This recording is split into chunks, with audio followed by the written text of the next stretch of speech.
tú me dices a que lo empecemos, ¿bien? Sí, si quieres, damos unos 3 minutitos y ya empezamos. Sí, sí, sí. Gracias.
Pues yo creo que si quieres empezar, aquí ya estamos también varios conectados.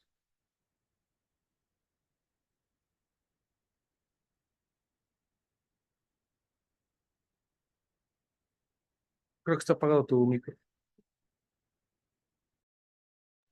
Va, déjame compartir. Ah, te voy a poner Dame- como anfitrión mejor. Ajá. Listo.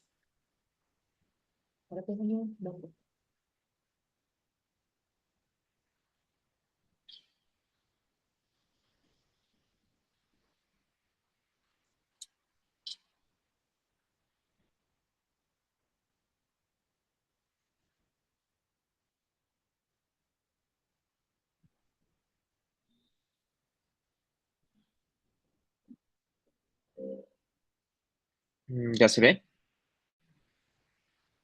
No, todavía no. Bueno, solo tu cámara.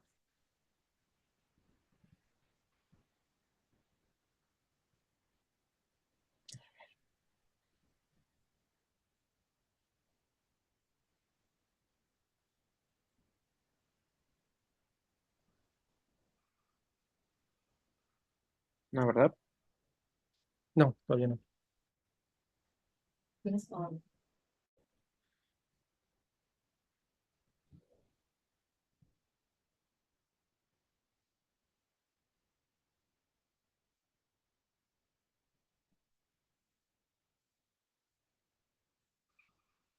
Me voy a volver a conectar porque aquí aparece, no me aparece la pantalla del PowerPoint. Espera. Ah, sale, vale.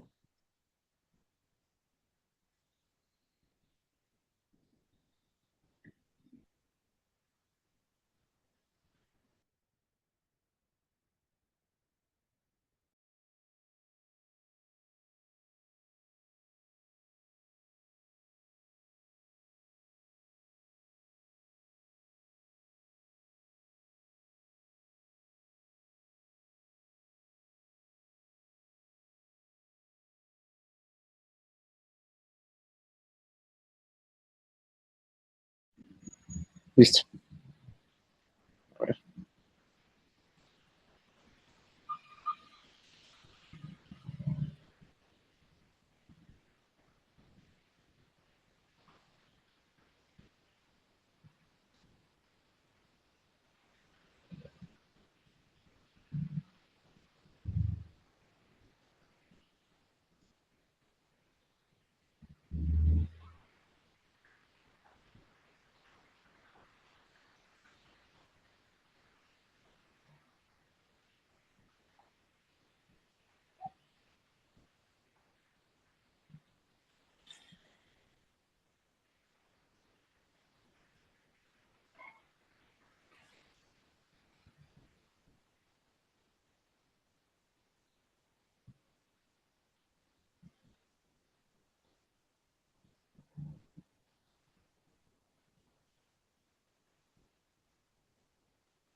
No me deja compartir.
¿Listo, Dani? A ver, dame chance para poder compartir.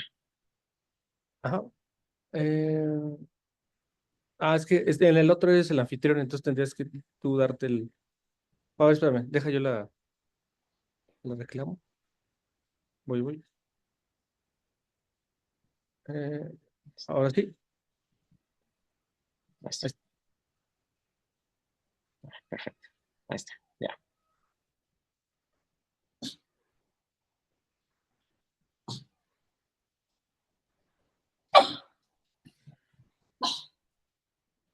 ¿Ahí ven? Sí, se ve. ¿Sí? Ajá. Sí, gracias. Ok. Bueno, vamos a empezar.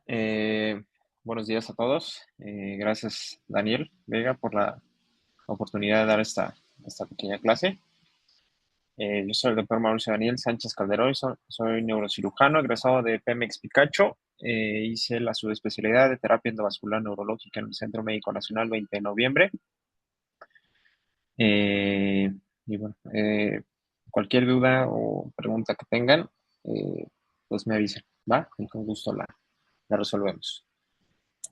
Bueno, vamos a hablar sobre la terapia endovascular neurológica en el manejo de tumores meningios. Es un tema, pues que en algunas ocasiones o en algunas fases del manejo de todos estos pacientes tiene un poquito de controversia, ya lo iremos viendo. Eh, y pues bueno, como todo en el mundo del endovascular, ¿no? O sea, hay muchas marcas, hay todo eso, no tengo ningún conflicto de interés con ninguna de las marcas que se van a mencionar en algunas diapositivas. Y pues bueno, nuevamente muchas gracias, Daniel, por la oportunidad. Y bueno, cualquier duda me avisa. ¿Va? Introducción. Bueno, pues en el mundo de la neurocirugía, estos tumores son pues, relativamente los más frecuentes que podemos encontrar como tumores primarios, ¿no?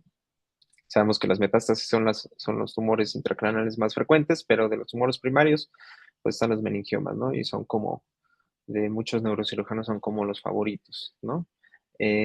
A pesar de que la mayoría son tumores benignos y se comportan como benignos, hay algunos tumores que seguramente todo mundo hemos tenido la experiencia de que pues que al operarlos y darles manejo, pues no se comportan como tan benignos, ¿no? O sea, son de cierta dificultad, ¿no? Y pues aquí la terapia endovascular, los últimos años, de hecho, desde los inicios de la terapia endovascular, pues se han enfocado principalmente en la localización e identificación de tumores y pues cómo ayudar a un manejo quirúrgico seguro, ¿no? Entonces, es un manejo adyuvante a tratamiento neuroquirúrgico, distintos tipos de tumores. Los meningiomas no son los únicos tumores que se pueden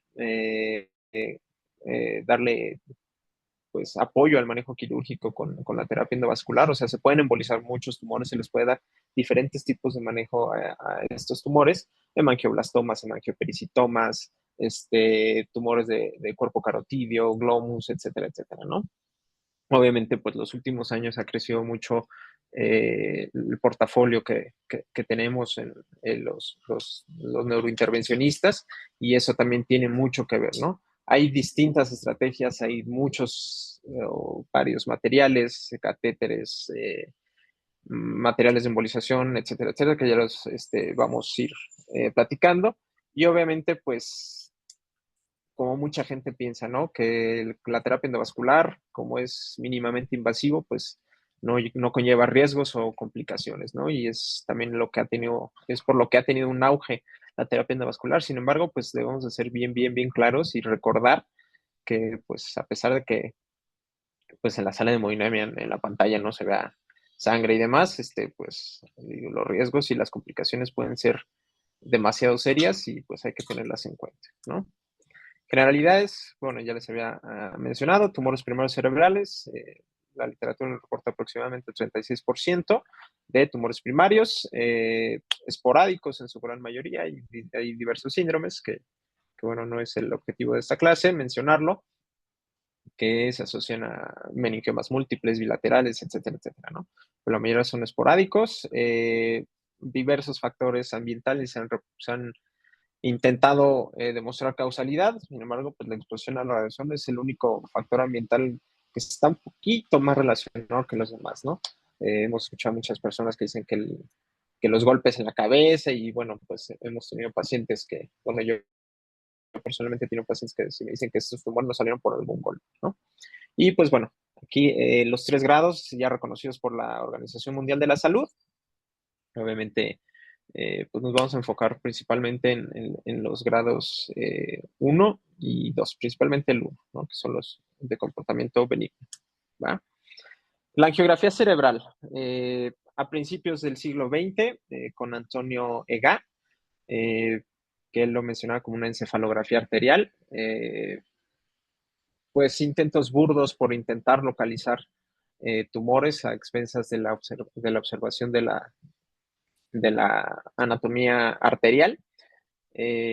Objetivos iniciales es como les mencionaba, ¿no? Localizar tumores cerebrales y ver cómo las arterias se modificaba su posición con relación a los tumores, ¿no? Ha crecido muchísimo la terapia endovascular, sin embargo, yo creo que en los últimos 10 años ha crecido de manera exponencial, ¿no? Un poquito de historia. Ok, vámonos pues ya lo que interesa esta clase. ¿Siguen viendo mi pantalla? Sí. Sí, ¿Sí? Indicaciones, contraindicaciones.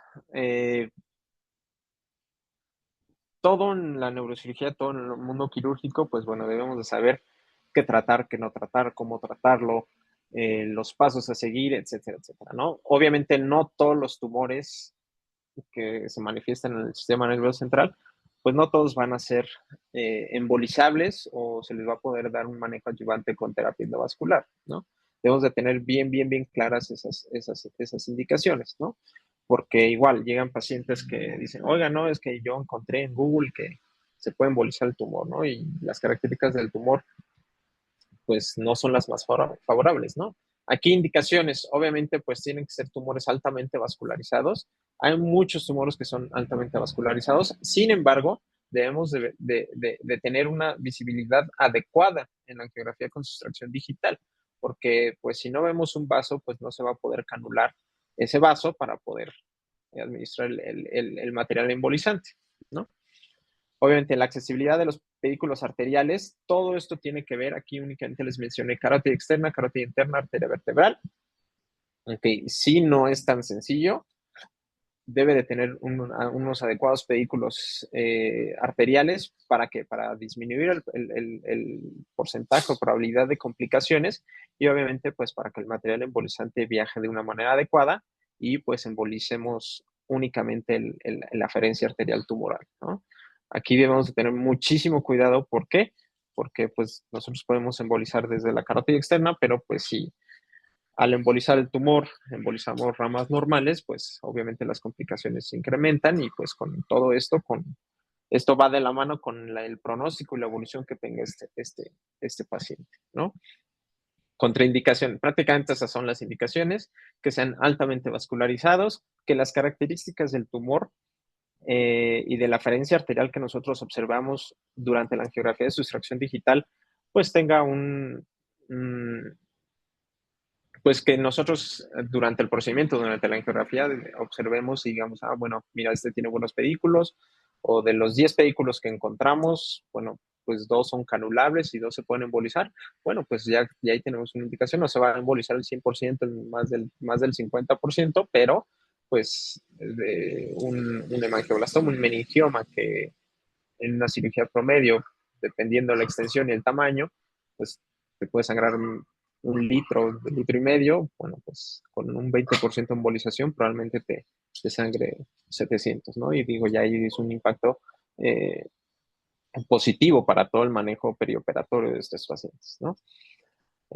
Prácticamente esas son las indicaciones. Ahí abajo de la imagen vemos una proyección lateral en roadmap, perdón, anteroposterior, en roadmap, donde vemos en la parte izquierda superior de la imagen, pues que ahí se ve la cama o el lecho vascular del tumor, ¿no? Y vemos que tiene un pedículo, pues bien importante aferente ahí de la meningia media, y pues bueno, esos son casi las arterias que nosotros buscamos, ¿no? Como neurointervencionistas, y que las vemos, pues que es muy favorable, ¿ok? Ahorita ya les explico un poquito más de las características imagenológicas que encontramos y que, bueno, que son como el sueño del neurointervencionista, ¿no? Contraindicaciones, obviamente una anatomía desfavorable. Esto es desde el acceso que nosotros realicemos, acceso arterial femoral o radial. Obviamente la aterosclerosis o vasculopatías, ¿por qué? Porque dificultan más el procedimiento, obviamente se genera más daño endotelial y pues con todo esto las complicaciones de todos estos pacientes. Trastornos de coagulación, obviamente no es en sí y bueno, reactividad de heparina no es en sí únicamente para la embolización, obviamente también son contraindicaciones relativas para un procedimiento incluso diagnóstico, ¿no? ¿Por qué? Porque muchas veces administramos heparina, soluciones con heparina y trastornos de coagulación, pues que hagan que cualquier daño arterial o venoso que se llegue a hacer en el procedimiento, bueno, pues conllevaría un riesgo de hemorragia alto, ¿no? Obviamente la infección activa por complicación a diseminación, bacteremia, endocarditis, etcétera, etcétera. Y obviamente las características tumorales, pues que tengan pues riesgo de complicaciones a corto plazo, ¿no? Obviamente, pues si tenemos un paciente clínicamente inestable con un tumor de 7, 8 centímetros, 10 centímetros, tumores muy grandes con demasiada edema cerebral, aganisocor, etcétera, pues aquí hay que sopesar riesgos y beneficios de someterlo a una embolización antes de un procedimiento quirúrgico. ¿Por qué? Porque la embolización no es inocua, ¿no? Obviamente hacemos y generamos necrosis tumoral, generamos isquemia tumoral, y todo esto, pues la respuesta inflamatoria que va a tener el tumor y el sistema nervioso central, pues puede conllevar alguna complicación más seria, ¿no? ¿Qué se busca? ¿Qué se busca con la embolización, con la terapia endovascular neurológica? Probablemente sea un poco insistente, o que remarque mucho estas características, pero como toda la neurocirugía, todos los procedimientos invasivos, debemos de ser súper claros, ¿no? Con los pacientes principalmente, ¿no? Y también, bueno, con otros médicos que no tengan un conocimiento tan amplio o tan profundo a un neurointervención, ¿no? ¿A qué me refiero? Mucha gente, seguramente ustedes lo han escuchado, que creen que la terapia endovascular sustituye a la cirugía, ¿no? Y principalmente aquí a la neurocirugía, ¿no? Con todo este apogeo que se ha tenido en la neurointervención en los últimos años. Sin embargo, no. La embolización de un tumor no va a curar al tumor, no lo va a desaparecer. Obviamente, esto es adyuvancia, ¿no? Entonces, el objetivo inicial es obviamente que este paciente que tiene un meningioma de la convexidad de 7 centímetros con edema cerebral que se quiere operar, bueno, que el procedimiento quirúrgico sea aún más seguro que un procedimiento quirúrgico que podemos ofrecerle hoy en día a los pacientes. No todos los pacientes se han embolizado y pues bueno, han tenido pronósticos favorables y evoluciones favorables, ¿no? Entonces, el objetivo inicial es ofrecer un procedimiento quirúrgico más seguro con el menor número de complicaciones. Obviamente no desaparecen las complicaciones, pero sí se disminuyen y principalmente el sangrado transoperatorio, que es lo que muchos estudios se han enfocado principalmente, ¿no? El sangrado transoperatorio y la duración de la cirugía. Muchos hemos operado meningiomas que a pesar de su tamaño, que sean muy pequeños, sean muy grandes, bueno, pues el tiempo quirúrgico es extenso y pues todo esto conlleva exposición a anestesia y todas las demás características de un procedimiento quirúrgico, pues que llevan inocuas, ¿no? Los procedimientos quirúrgicos. Entonces, muchos de los estudios se han enfocado principalmente en sangrado transoperatorio y duración de cirugía, ¿no? ¿Qué otros objetivos? Aquí, otra vez voy a ser muy insistente, reducir el sangrado transoperatorio, que es el objetivo, uno de los objetivos principales, reblandecimiento tumoral, todos los mecanismos inflamatorios que genera la embolización y obviamente, ¿qué es la embolización? Es tapar una arteria, es generar isquemia dentro del tumor, ¿no? Obviamente eso va a cambiar las características macroscópicas y microscópicas con toda la cascada de respuesta inflamatoria que va a generar. Es como si se infarta una parte del cerebro, pues va a generar factores de necrosis tumoral, factores de necrosis tumoral, respuesta inflamatoria, etcétera, etcétera. Todo eso que tiene eh, un impacto positivo, el que queremos que tenga un impacto positivo durante la cirugía. Control transquirúrgico de arterias poco accesibles. Hay algunos meningiomas que son muchos meningiomas de la base del cráneo que tienen arterias aferentes mediales y que nosotros durante la exposición quirúrgica no podemos llegar o alcanzar esas arterias de manera sin manipular o lastimar estructuras vitales adyacentes al tumor. Bueno, pues aquí la terapia endovascular ayuda mucho, ¿no? Entonces, que también principalmente son las arterias que debemos de nosotros de buscar, ¿no? Son las arterias que nos cuestan o nos costaría mucho trabajo accesar de manera quirúrgica sin manipular ni lastimar las estructuras, ¿no? El brain, las arterias, las venas, los nervios craneales, etcétera, etcétera. ¿Ok? Acortar tiempos quirúrgicos. Ha habido algunos estudios que disminuyen el tiempo quirúrgico hasta un 40-50% con menor índice de complicaciones. Entonces, eso es algo pues bastante bueno, ¿no? Y mejorar la visualización transquirúrgica. Muchos hemos operado meningiomas que, bueno, muchas veces tienen un sangrado importante, el cual no te permite ver de manera adecuada todas las estructuras y es cuando incrementa el riesgo de complicaciones, ¿no? Que seguramente todos hemos visto meningiomas que tienen un sangrado importante, eso genera edema cerebral, el edema cerebral y, bueno, empiezan a pasar muchas cosas, ¿no? Edema cerebral, disminuye los espacios transquirúrgicos y pues empieza a aumentar la dificultad de la resección quirúrgica. ¿Okay?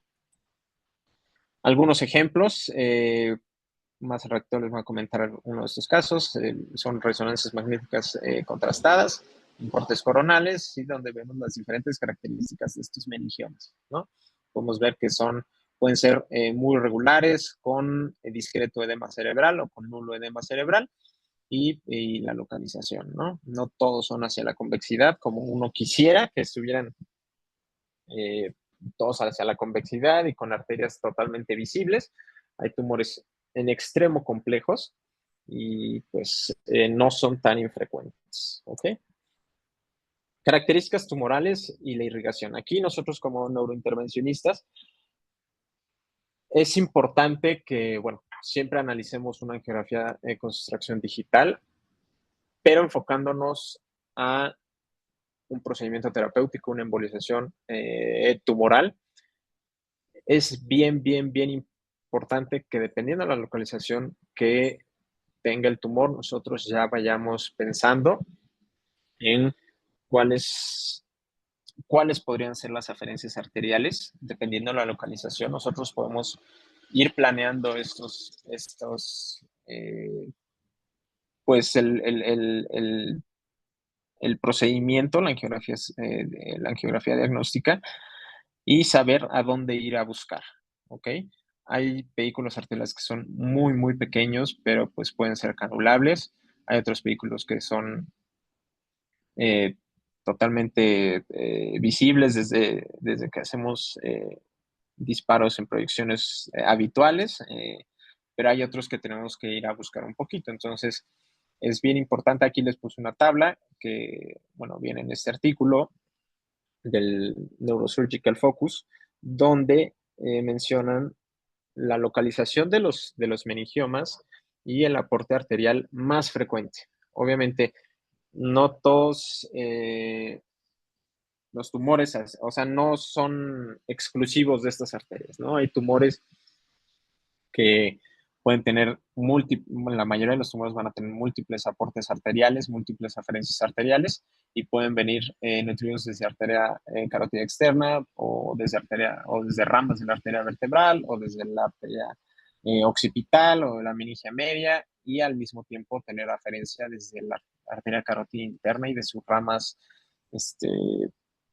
a nivel cavernoso, clinoideo, más petroso, etcétera, etcétera, ¿no? Entonces, estas son las más frecuentes y algo que como neurointervencionistas tenemos creo que bastante claro y que un neurocirujano que no es intervencionista, bueno, yo creo que también debería de tener al menos pues una idea de que existen eso, son las anastomosis peligrosas, ¿no? Anastomosis peligrosas que son comunicaciones entre carótida interna, arteria vertebral, o carótida externa y arteria vertebral, o arteria occipital con arteria vertebral, que pueden cobrar muchísima importancia durante un procedimiento de embolización, ¿no? Nosotros podemos estar muy seguros en la carótida externa, en ramas de la arteria carótida externa, y decir, bueno, pues estoy en carótida externa, no pasa nada, se migra el material embolizante, pues es la carótida externa, ¿no? Muchas veces tenemos ese pensamiento,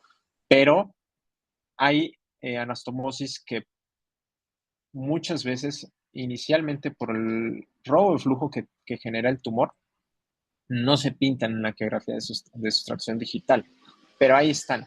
O sea, aunque nosotros no las veamos y no se pinten con medio de contraste en la angiografía de sustracción, en la angiografía diagnóstica, ahí están las arterias y pueden ser tan desastrosas estas anastomosis peligrosas que nosotros estamos embolizando por carótida externa. Hacemos los controles finales y vemos pues, que la arteria oftálmica está totalmente ocluida y pues son complicaciones que no nos podemos permitir como neurointervencionistas, ¿no? Aquí les puse algunos ejemplos en los dibujos, que son la arteria trigeminal persistente, que es la figura A, que es una comunicación entre la carótida interna y la arteria vertebral, la arteria óptica, la arteria proatlantal y la arteria hipoglosa. ¿Okay? Que estas son algunas de las anastomosis peligrosas. Aquí también es importante mencionar la arteria faríngea ascendente y su comunicación hacia la arteria vertebral y arteria basilar mediante el tronco neuromeningio, ¿no? Entonces, que son la arteria faríngea ascendente, son de las arterias que más frecuentemente canulamos para embolizar algún tumor de la base del cráneo. ¿Okay? ¿Alguna duda que tengan hasta ahorita? No, todo bien. No sé si quedó claro lo de las anastomosis peligrosas. Si quieren, ahorita terminando la clase, les mando un artículo sobre anastomosis peligrosas por si les interesa. ¿Va? Pues, Técnica. Obviamente, no es el objetivo de la clase hablar tanto de la técnica. Sin embargo, es importante que todos los materiales embolizantes, pues que al menos tengamos un poco de conocimiento de todos estos, ¿no? Hay materiales embolizantes que pueden ser desde cortar una seda, fragmentos pequeños de una seda, y eso genera una respuesta inflamatoria intraarterial importante y una embolización, ¿no? O sea, tan sencillos como esos, como los líquidos embolizantes que pues hoy en día conocemos, ¿no? Que bueno, aquí hay algunas marcas, no las voy a mencionar, digo, no tengo ningún conflicto de interés con ninguna de las empresas que hace esto, pero es importante que conozcamos los materiales embolizantes y que cada uno de estos materiales embolizantes, aunque sean muy similares, pues van a generar o van a tener una técnica particular, ¿ok?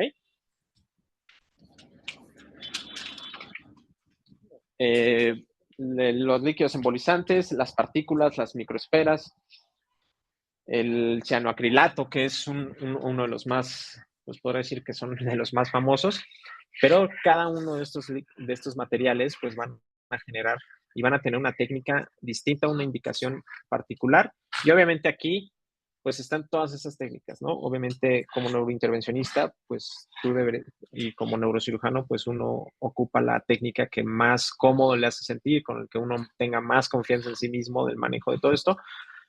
Eh, por ejemplo, yo personalmente no he usado las partículas ni las microesferas. Yo tengo un poco más de experiencia con los líquidos embolizantes, los no adhesivos, que aquí es el EVO, ¿no? Que aquí se ve se ve mi señalador. Sí, sí, sí. Sí, bueno, que aquí es el más famoso, el que todo el mundo conocemos, que es el Onyx y el Squid, ¿no? Esos son los que yo personalmente tengo más experiencia para la embolización de tumores y etcétera, y de otras lesiones vasculares, ¿ok? Pero pues están los adhesivos que funcionaban muy bien antes de que salieran los no adhesivos, que es el Glue Brand, que es el cianoacrilato, el Magic Glue, el Fill, aquí está el cianoacrilato, el Trufil. Todos estos pues tienen técnicas y tienen ventajas y desventajas, ¿no? Obviamente como todo el material en terapia endovascular, ¿no? Entonces aquí, eh, pues yo le sugiero a los neurointervencionistas, digo, soy un neurointervencionista joven, que pues no se casen con ninguna de estas, ¿no? Obviamente sí usen con la que más confianza le tengan, con la que más sepan manejar, eh, pero, eh, pero pues hay muchas opciones y es importante que las conozcamos todas, ¿no? Y aquí, pues las partículas, ¿no? Las partículas de hidrogel, las microesferas, que aquí varía un poquito más, aquí hay que hacer un método de preparación, obviamente entonces hay que hacer métodos de preparación. Eh, Aquí las partículas tienen tamaños particulares y nosotros podemos coger los tamaños particulares dependiendo del calibre, el grosor de los vehículos arteriales y, bueno, qué queremos que se tape, qué no queremos que se tape, que se embolice, que no se embolice, etcétera, etcétera, ¿no? Entonces, nada más les pongo estas para que ustedes tengan conocimiento de que no únicamente se utiliza el levo, que son los líquidos embolizantes no adhesivos, hay muchísimas opciones, ¿ok? Perioperatorio. Eh, no todos obviamente es importante el manejo del edema cerebral. También tenemos que tomar mucho en cuenta cuando nosotros vamos a embolizar a un tumor, la severidad del edema cerebral que presenta esta lesión desde que llega a nuestro consultorio, desde que llega a urgencias, desde que llega al piso de hospitalización. Bueno, si es un tumor con demasiado edema cerebral que genera desviación de línea media, hipertensión intracraneana, etcétera, etcétera, y que esto afecta clínicamente al paciente, pues debemos de dar un manejo prequirúrgico de esteroides sistémico, obviamente más si tenemos pensado someterlo a una embolización. ¿Por qué? Por todos estos cambios que va a generar la embolización, ¿no? Obviamente, si tiene demasiado edema, desviación de línea media, el paciente está clínicamente inestable, debemos de sopesar más los riesgos y los beneficios y de programar, o sea, y planear mejor nuestro manejo quirúrgico, ¿no? No son contraindicaciones absolutas, pero la evolución y el manejo que le vamos a dar durante la hospitalización a ese paciente, pues debe ser, eh, pues con muchísimo mayor cuidado, ¿no? O sea, hay un paciente que tiene demasiado edema cerebral antes de la embolización, sí lo puedes embolizar, pero no te puedes esperar para operarlo 5 o 7 días, ¿no? O sea, tienes que operarlo las horas, un día después, mantenerlo en terapia intensiva, bajo sedación, etcétera, para que el incremento del edema cerebral no genere pues secuelas o complicaciones importantes, ¿no? Obviamente es antes y después del manejo quirúrgico, antes y después del manejo endovascular, ¿no? Esquemas establecidos de esteroides sistémicos, pues como todos los pacientes con meningiomas, pero pues sí tener en cuenta que la embolización pues va a generar muchísimo más edema, ¿no? A veces no se incrementa demasiado el edema, pero debemos de tenerlo siempre, siempre en cuenta, ¿no? ¿Cuándo operar? Aquí les menciono que es algo controversial. ¿Por qué? Porque ustedes se pueden poner a buscar y va a haber literatura que favorece el manejo quirúrgico mediato de todos estos tumores, pero hay otros textos, artículos que mencionan que te puedes esperar una semana, 2 semanas, ¿no? Para el manejo quirúrgico de estos tumores. Aquí va un poquito lo que ya les mencioné del edema cerebral. ¿Con qué material embolizante ustedes van a embolizar? Muchas veces cuando son tumores muy pequeños, en la convexidad, que no generan síntomas o que no pongan a un paciente inestable, bueno, pues puedes embolizarlo con microesferas. Estas microesferas, darles un poquito más de oportunidad para que genere ese reblandecimiento tumoral, esa necrosis tumoral, y darle oportunidad que en una semana se vuelva a hospitalizar y para ofrecerle un manejo quirúrgico y que nosotros no es que se garantice, pero que sea más probable de que pues, la isquemia generada en el tumor pues tenga un impacto positivo hacia, hacia el manejo quirúrgico, ¿no? Hay otros textos que mencionan que el esperarse tanto incluso puede generar cambios en la histopatología del tumor y que esto nos confunda con el grado tumoral, ¿no? Obviamente, pues porque se generan cambios inflamatorios intratumorales, factores de necrosis tumoral, etcétera. Toda esa cascada inflamatoria que ya conocemos, que ocurren dentro de un tumor, pues obviamente, pues con la isquemia se va a generar ciertos cambios celulares que eso nos pueden llegar a confundir o confundir al patólogo con un resultado y dar como falsos positivos, falsos negativos, ¿no? No sé si queda un poquito claro esto. Entonces, en mi experiencia, pues los tumores que he embolizado, habitualmente se operan, yo los embolizo, por ejemplo, 24 horas a 48 horas antes de que sean sometidos a procedimientos quirúrgicos. Y dependiendo la extensión y el edema cerebral y todas estas características, bueno, pues se decide si pasan intubados a terapia intensiva bajo sedación para limitar el edema cerebral, evitar cualquier complicación que pueda ocurrir. O hay otros pacientes que incluso después de la embolización, bueno, pues se despiertan, son extubados, pasan a su habitación y son sometidos a cirugía un día, 2 días después, ¿va?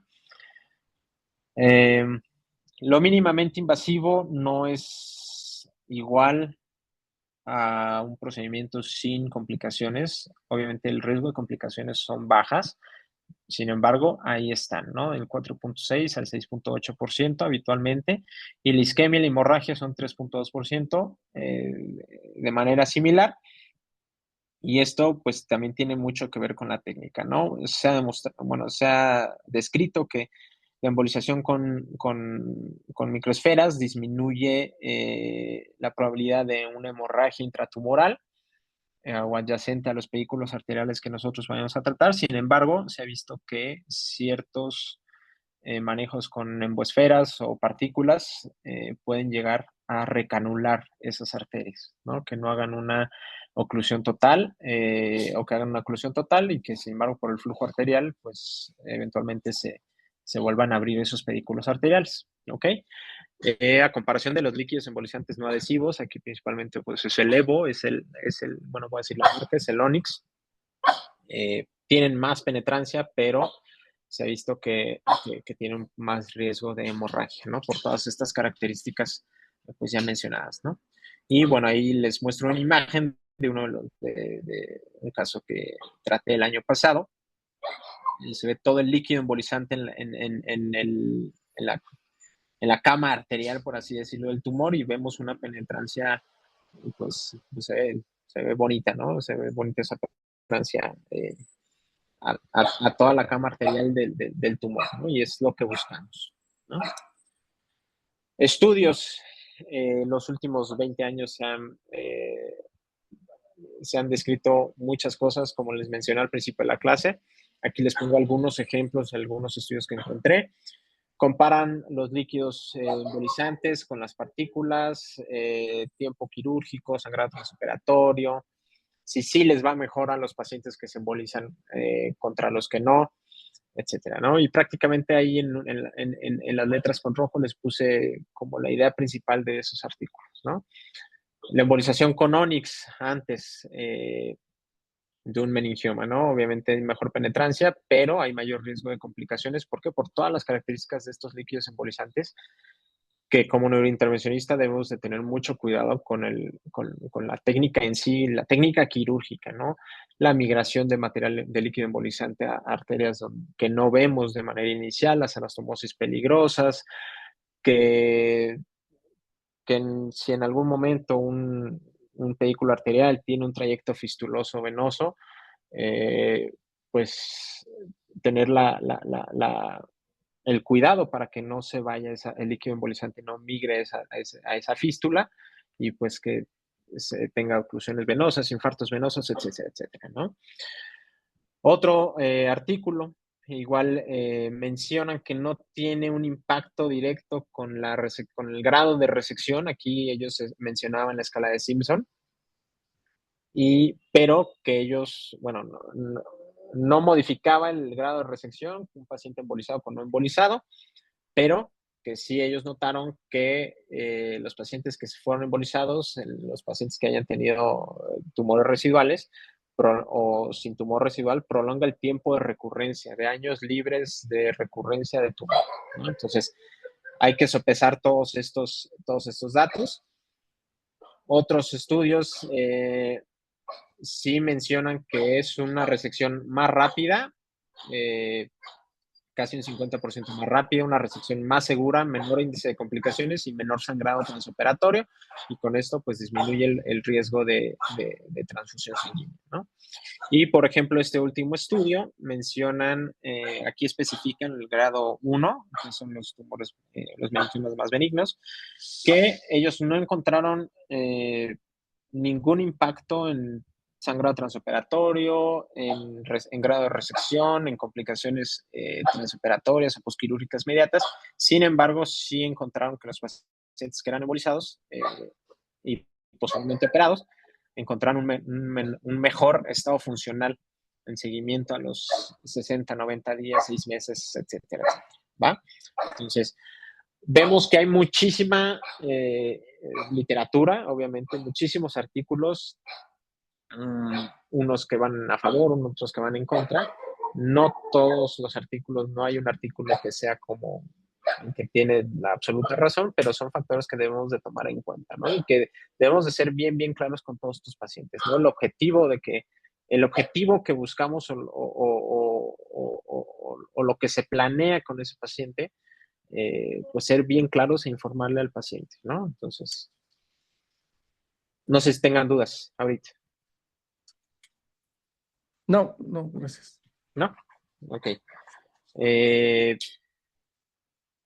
Y bueno, aquí les voy a presentar dos casos que tuve la oportunidad de tratar en el 20 de noviembre. Es un femenino de 72 años con antecedente de hipertensión arterial, 7 meses de diplopia, hipoacusia izquierda, fue con médicos extrahospitalarios, médicos particulares, le daban tratamiento con complejo B, con los mismos síntomas, lo vio un neurólogo, le pidió el estudio y pues ya le encontró esta lesión, ¿no?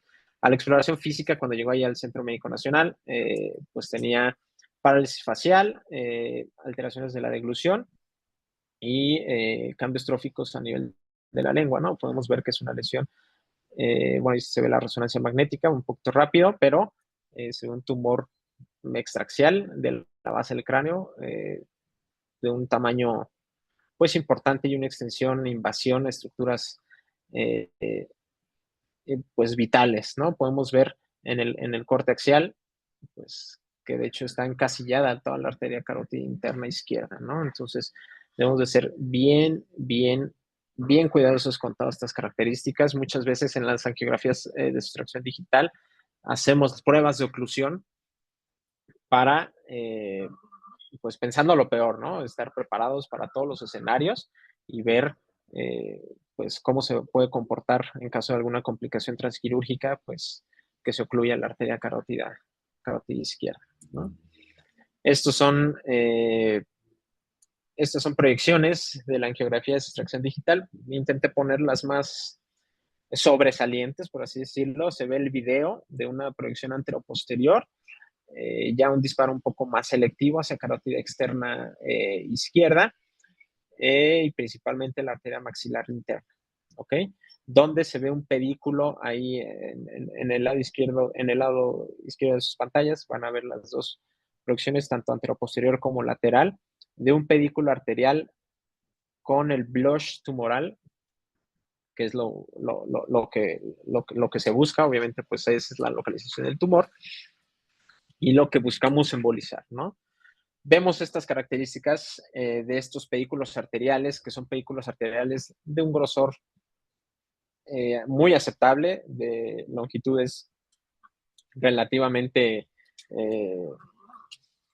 pues son pedículos arteriales relativamente largos, ¿no? Entonces, ¿esto es favorable o o no es favorable? Obviamente es favorable. ¿Por qué? Porque nosotros podemos canular hasta estar casi adyacentes al blush tumoral que tenemos y desde ahí tener relativa seguridad para evitar o disminuir la migración de los materiales embolizantes, ¿no?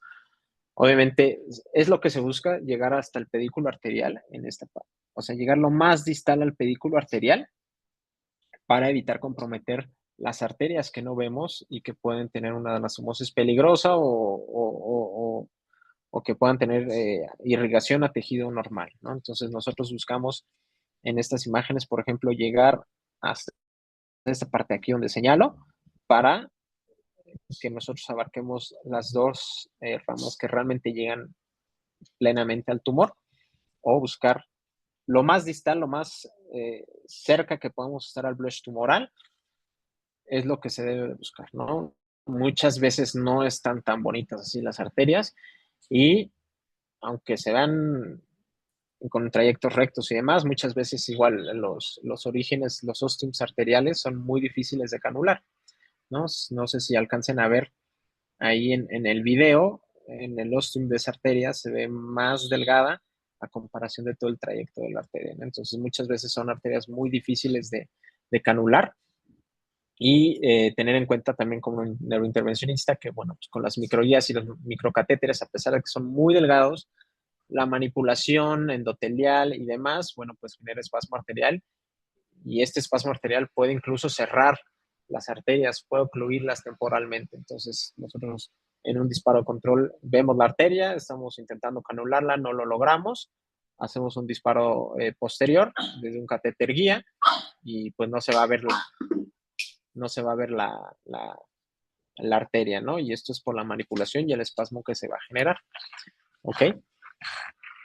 Aquí les voy a poner un video.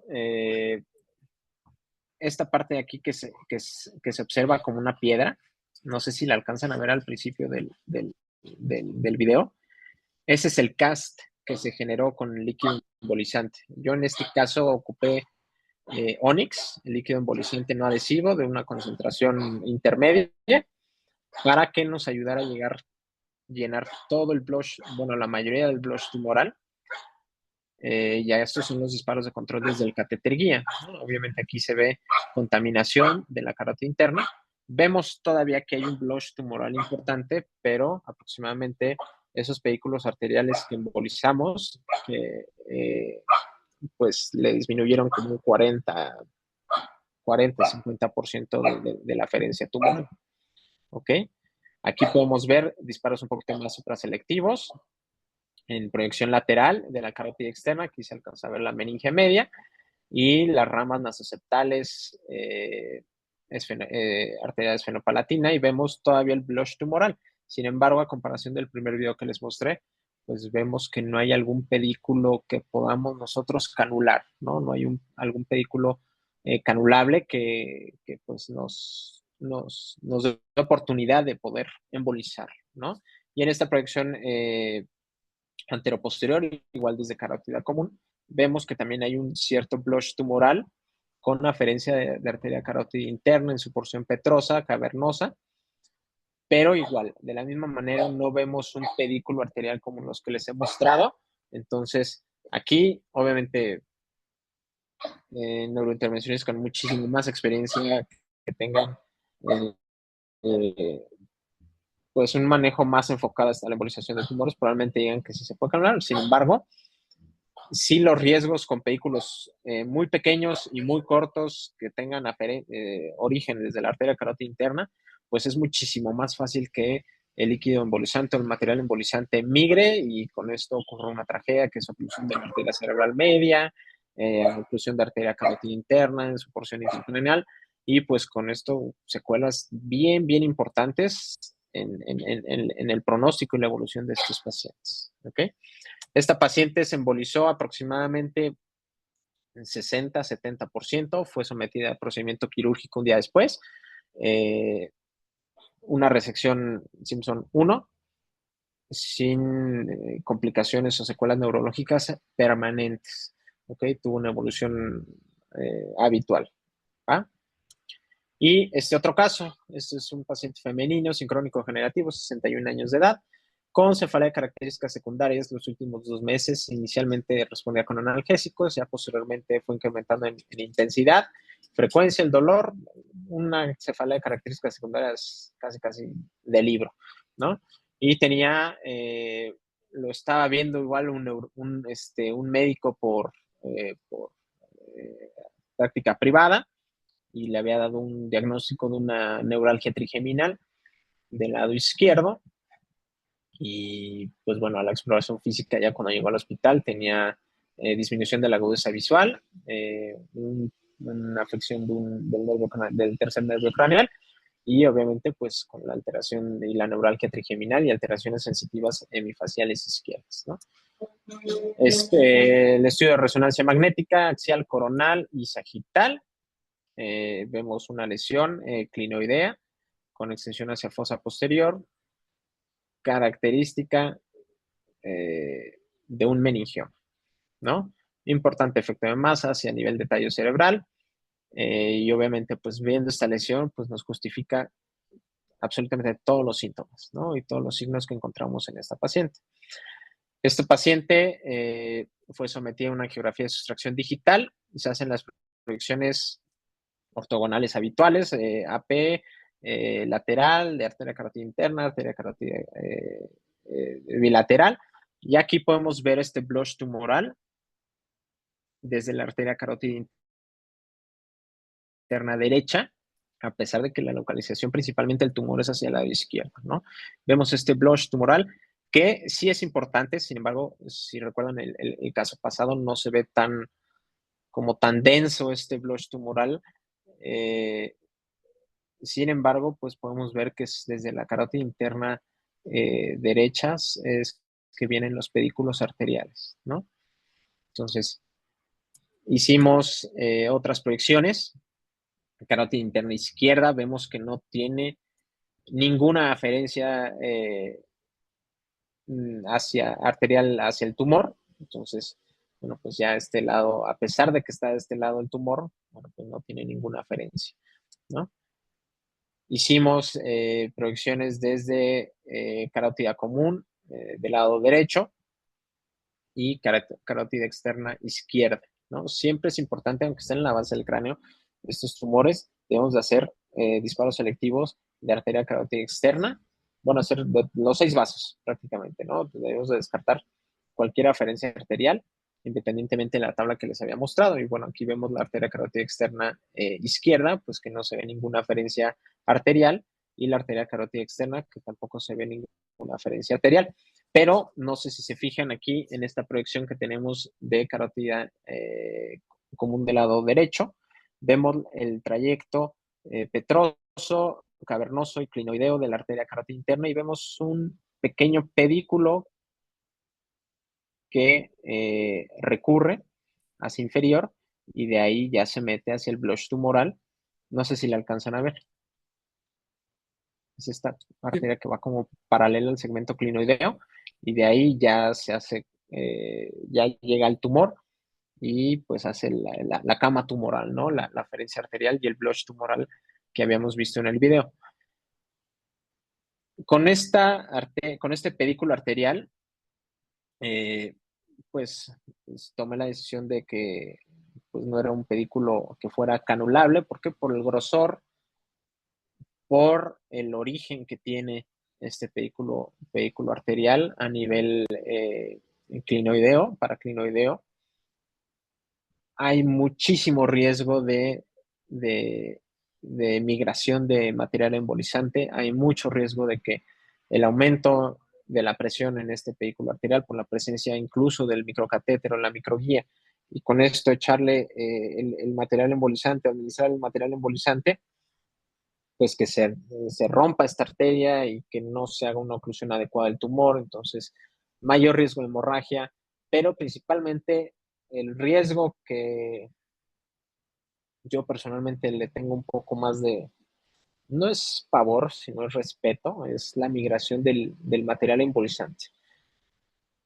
Las características de estos materiales embolizantes, principalmente el líquido embolizante, que yo es el que más habitualmente uso, podemos administrar el líquido embolizante y hasta unos 4 o 5 segundos después, dependiendo la mezcla que se haya hecho de este líquido embolizante, hasta 5 segundos, 4 segundos después de que ya nosotros estamos administrando el líquido embolizante, se empieza a ver en la sustracción digital. Entonces, aquí el riesgo obviamente es de que nosotros intentamos canular, líquido embolizante refluya y se vaya hacia la carótida interna, cerebral anterior, cerebral media, etcétera. Entonces, por este motivo decidí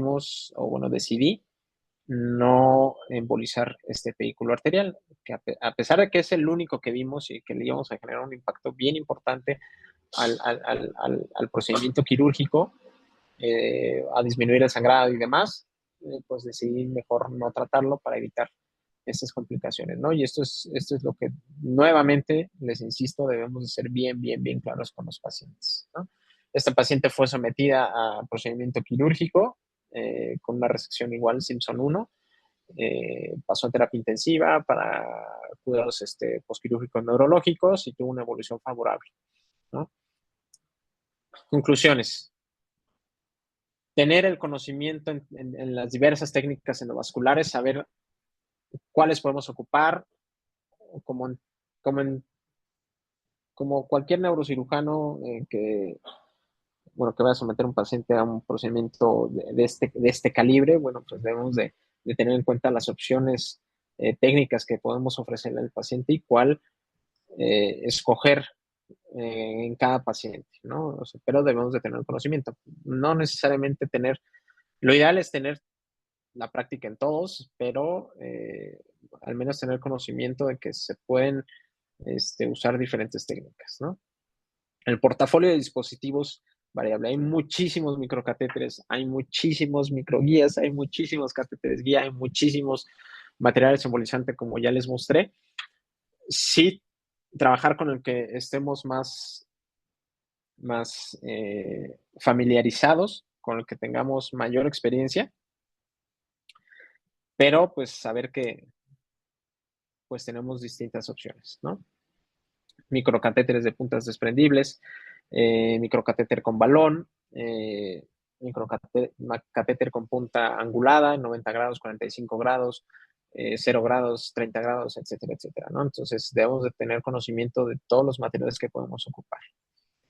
No olvidarnos, y aquí lo remarco en rojo, no olvidarnos de las anastomosis peligrosas, siempre tenerlas presentes, siempre estar pensando en que están ahí, a pesar de que no las veamos, a pesar de que el procedimiento se esté llevando de la mejor manera, siempre tener en cuenta esto. ¿Por qué? Porque el líquido embolizante o el material embolizante puede migrar, a pesar de que no estemos ahí, y las secuelas son serias y muchas veces son irreversibles, ¿ok?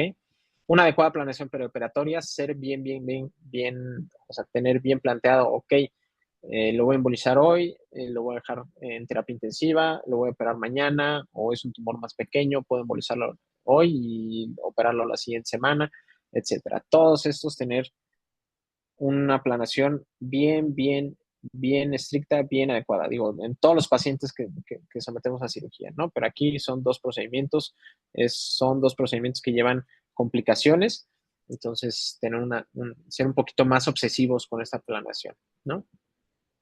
Informar de manera clara al paciente qué es lo que se busca con la embolización. La embolización no quita tumores, la embolización no desaparece tumores, la embolización es algo de apoyo que nosotros tenemos como neurocirujanos y que nosotros podemos ofrecerle como neurointervencionistas a los pacientes que vamos a operar de un meningioma.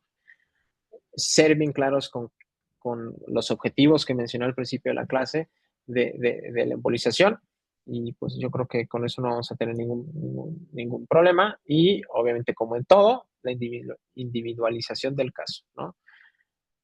No todos, no va a ser como una receta de cocina, a todos ofrecerle lo mismo. Obviamente debemos de ver las características clínicas, principalmente el paciente, el tiempo de evolución, características imagenológicas de la lesión, localización, extensión, todo lo tenemos que individualizar para ofrecerle el mejor manejo al paciente. Y pues bueno, muchísimas gracias. No sé si tengan alguna duda. Muchas gracias, Mau, por la excelente presentación. Yo sí tengo una pregunta.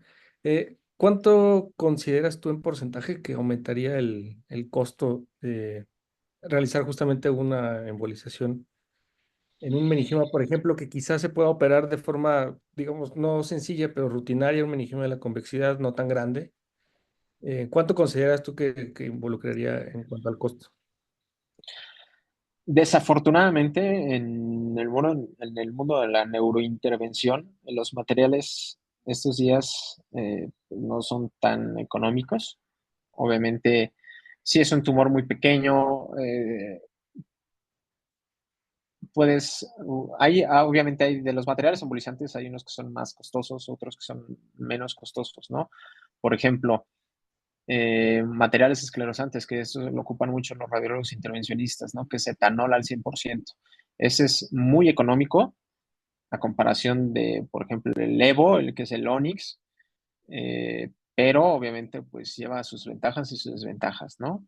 Eh, el costo sí se genera un impacto importante, pero yo creo que también es cuestión de que les informemos esto, ¿no? Al paciente y sopesar esos riesgos, beneficios, ¿no? O sea, si son tumores muy pequeños, probablemente no requiera tanto la embolización o uno como neurocirujano que ya tenga mucha experiencia en manejo de meningiomas de la convexidad. Si es un tumor muy pequeño, bueno, pues podemos, obviamente sin arriesgar la evolución del paciente, ¿no? Podemos nosotros decidir si queremos embolización, si no queremos embolización, ¿no? Pero yo creo que el impacto económico, por ejemplo, en pacientes como el tumor que les mostré, tumores más extensos que sí podemos esperar un sangrado importante, una secuela neurológica importante, o pacientes que están relativamente o son muy susceptibles a una inestabilidad hemodinámica transquirúrgica, pues yo creo que sí le podemos ofrecer un beneficio independientemente del costo, ¿no? Pero sí son materiales relativamente eh, pues costosos, desafortunadamente, ¿no? Pero digo, lo tenemos que mencionar, ¿no? Un tumor pequeño que puedas tú ocupar un vial de líquido embolizante, híjole, es que costos aproximados de 100,000 y 150,000 pesos aparte, ¿no? Dependiendo, obviamente, aquí hay muchísimas empresas que venden el material, o sea, es que es algo, pero es un costo aproximado, ¿no? Pero, por ejemplo, es tumores de la convexidad de un paciente asintomático que se encontró el tumor porque le hicieron una resonancia porque chocó y el seguro le hizo la resonancia por nada más para no dejar y le encontraron un tumor. Es un tumor muy pequeño, pues opéralo así, ¿no? Obviamente, si tienes la oportunidad de ofrecerle la embolización, para disminuir las complicaciones y mejorar el pronóstico, pues hay que ofrecerlo, ¿no? Pero sí genera un impacto, pues, pues que en el cual hay que pensar, ¿no? Entonces, y es aquí lo que digo, ¿no? Es individualizar el caso, ¿no? No sé si ya se quedó claro. Nada. Sí, muchas gracias.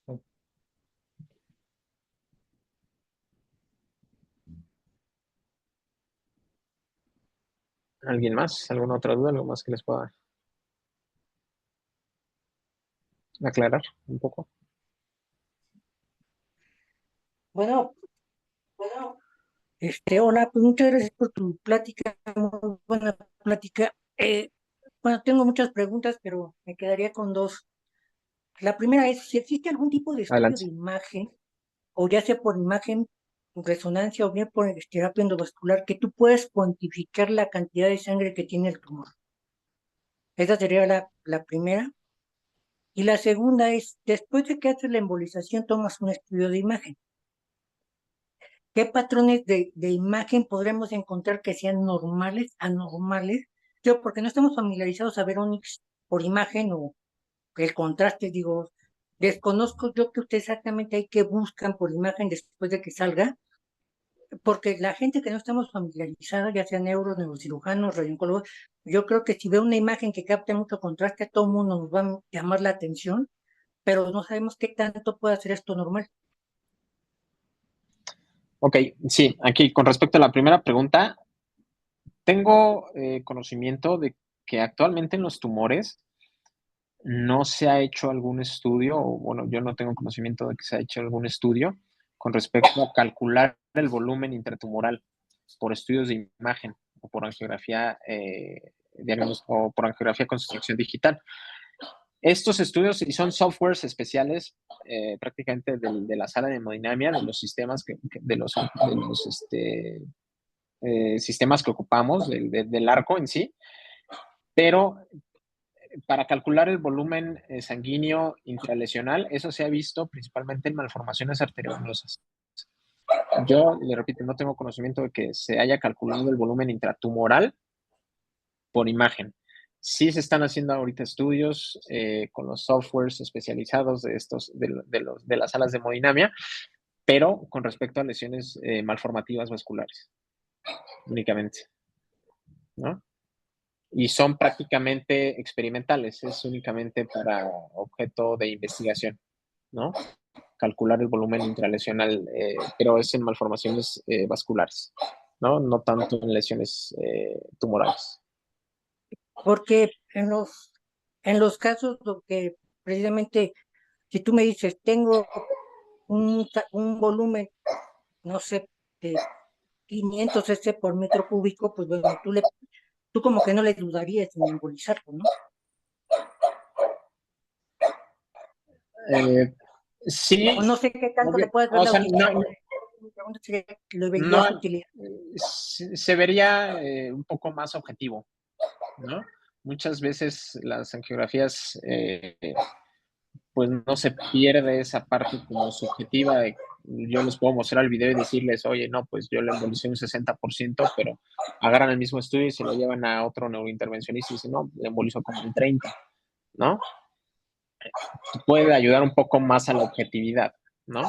Obviamente sí con lesiones, tumores que he embolizado un 90, un 70, 80%, del disparo inicial al disparo final, sí hay muchísimos cambios y hay una disminución muy importante del blush tumoral, pero esto de calcular volúmenes intratumorales, pues nos ayuda un poquito más a esa objetividad, ¿no? Que siempre necesitamos en medicina, ¿no? Obviamente yo puedo decir que le quité todo el tumor, pero pues con eso han salido todas estas clasificaciones, ¿no? Para ser un poquito más objetivo y más homogéneo todas las muestras que nosotros pues encontremos y tratemos, ¿no? Sí nos podría ayudar, pero yo creo que sí es un poco más complicado por las imágenes tan diferentes que muestran todos los tumores, ¿no? Y tendríamos que hacer una escala, yo creo que en cada tipo de tumor, porque los tumores pues se comportan diferente en las angiografías, ¿no? Y con respecto a la segunda pregunta, si entramos, yo personalmente si entro a arteria carótida interna, si embolizo ramas aferentes de carótida interna, si vemos que tuvimos un poco de complicaciones o dificultades para canular las arterias, o sea que estuvimos batallando para entrar a esas arterias, vimos cierta migración de líquido, de material embolizante o líquido embolizante como anormal. En esas situaciones yo sí pido un estudio de imagen, pero para evitar y descartar complicaciones, ¿no? Yo realmente no pido un estudio de imagen para ver, hoy no, pues le embolicé todo, ¿no? O le embolicé la mitad, o mira, pinta la mitad y la otra mitad no pinta. Realmente yo no pido los estudios en ese caso. Obviamente, si es un procedimiento que de estar planeado en 2 horas dura 5, pues obviamente sí le pides un estudio de imagen, ¿no? Para descartar que no haya migración de líquido embolizante, porque muchas veces hay partículas tan pequeñas que se van sin el mix que les da lo fluorescente en la angiografía y que terminan en cerebral media y demás, ¿no? Obviamente, sí la tomografía, la resonancia magnética con el líquido embolizante, principalmente con el Onyx o con el Swift, como tienen tantalio para poder nosotros verlo en la angiografía, pues va a generar muchísima interferencia en estudios, principalmente en la tomografía, y que prácticamente se ven como, se ve con densidad ósea, mayor la densidad ósea, y que brillan mucho y que prácticamente esconden el tumor, ¿no? Entonces, sí se pueden pedir estudios de imagen, sí habitual, no es lo más frecuente, bueno, en mi caso, pues, pero yo los pido para descartar o que haya migrado el líquido embolizante y que haya tenido un infarto, o que haya tenido hemorragia, o que de tanto manipular una arteria se haya roto y que nosotros veamos la salida del contraste en la angiografía. Bueno, pues le pedimos el estudio de imagen, ¿no? De control, pues para descartar, como control de daños, por así decirlo, pedimos los estudios de imagen. Realmente no pedimos estudios de imagen como para, bueno, mira, sí, le embolicé el 60-70%, ¿no? Bueno, yo lo comentaba.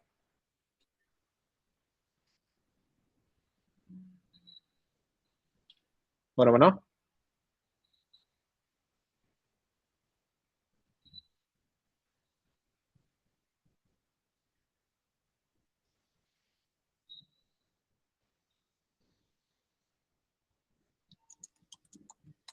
Bueno, bueno.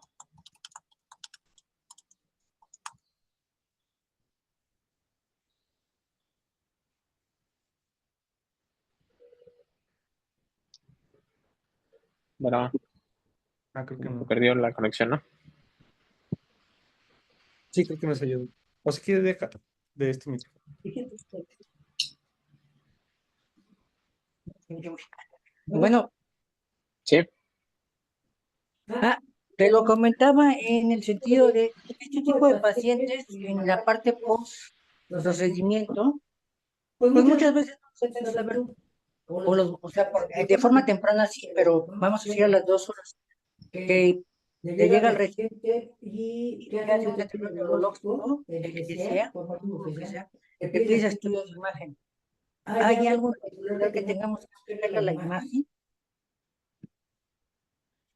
Pues obviamente si nosotros, por ejemplo, decidimos despertar al paciente con un tumor relativamente pequeño que se embolizó con mucha dificultad y despierta con déficit neurológico, pues obviamente debemos de pues, hacer el estudio de imagen, principalmente contrastado, pues para descartar alguna oclusión, ¿no? Que es lo más frecuente que pasa, ¿no? Pero es más como un control de daños y obviamente pues se ven los datos tempranos el caso, lo más frecuente que pasa es que si paciente que despierta con un déficit neurológico inmediato, bueno, pues se sugiere un poquito más la resonancia para encontrar los datos tempranos de una isquemia cerebral, ¿no? Una secuencia stroke, que se tardan 7 minutos, 10 minutos en hacer una secuencia stroke, y pues ya ahí identificar y pues que lleve correlación con pues con los hallazgos clínicos, ¿no? Muchas veces también hay algunos déficits, por ejemplo, por una paciente que embolicé, que tenía un glomus yugular, le embolicé y despertó, y a las 7 horas inició con una parálisis facial ipsilateral al tumor, ¿no? Entonces, obviamente ahí se pide un estudio de control para descartar alguna lesión isquémica. Sin embargo, se le dio, a las 7 horas estaba con la parálisis facial, a las 12 horas la parálisis facial estaba remitiendo, ¿no? Que estos muchas veces son cambios esperados posterior a los cambios inflamatorios que va a generar la embolización del tumor, ¿no? Y esta paciente fue sometida a cirugía, y a los 3 días de que fue operada, ya no tenía la parálisis facial, ¿no? Entonces, todo va en relación, pues, con los hallazgos clínicos y demás, ¿no? Obviamente ahí no le pedimos el estudio imagenológico inmediato. ¿Por qué? Porque ella despertó bien, fue extubada, se subió a piso, pero ya a las 6, 7 horas empezó con la parálisis facial, sin ningún otro dato. Una parálisis facial aislada. Entonces le pedimos el estudio, se descartó algún tipo de isquemia, se le dio tratamiento, fue sometida a la cirugía, y ya después no tuvo ninguna otra repercusión clínica. Entonces, todo va en relación a los hallazgos clínicos. Obviamente, si embolizamos el tumor que les mencioné, ¿no? El segundo ejemplo, que era el clinoideo, embolizamos ese pequeño pedículo, vemos que pues todo se comporta bien, demás, nos cuesta un poquito de trabajo entrar, le administramos 2 viales de líquido embolizante, el paciente despierta fásico hemipléjico. Lo primero que debemos descartar es que se haya migrado el líquido embolizante, aunque nosotros hayamos visto que se comportó muy bien en el procedimiento. Digo, no se descarta totalmente que alguna parte que no se haya visto por la mezcla que se tiene que hacer con el líquido embolizante y el tantalio, haya migrado, y pues hay que descartar la isquemia, ¿no? Inmediatamente, y es con resonancia magnética. Incluso hay algunas salas de hemodinamia que el mismo arco puede hacerte una tomografía, una angiotomografía, inmediatamente ahí en la misma sala, ¿no? Entonces, pero aquí es dependiendo la sala de hemodinamia que tengan, el software que tengan para el procesamiento de estas imágenes, y pues que relativamente dan cierta tranquilidad, ¿no? Nosotros como neurointervencionistas, ¿no? No sé si se aclara un poquito más el punto.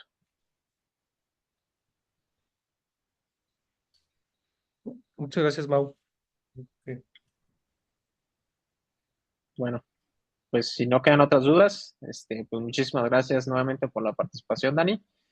Espero les haya mostrado un poquito más del mundo de la intervención, y pues cualquier otra duda que tengan, con confianza, pues queda a sus órdenes. ¿Va? Muchas gracias, Mau. Y por la Gracias. Vete mucho. Gracias. Hasta luego. Que estén muy bien. Muchas gracias.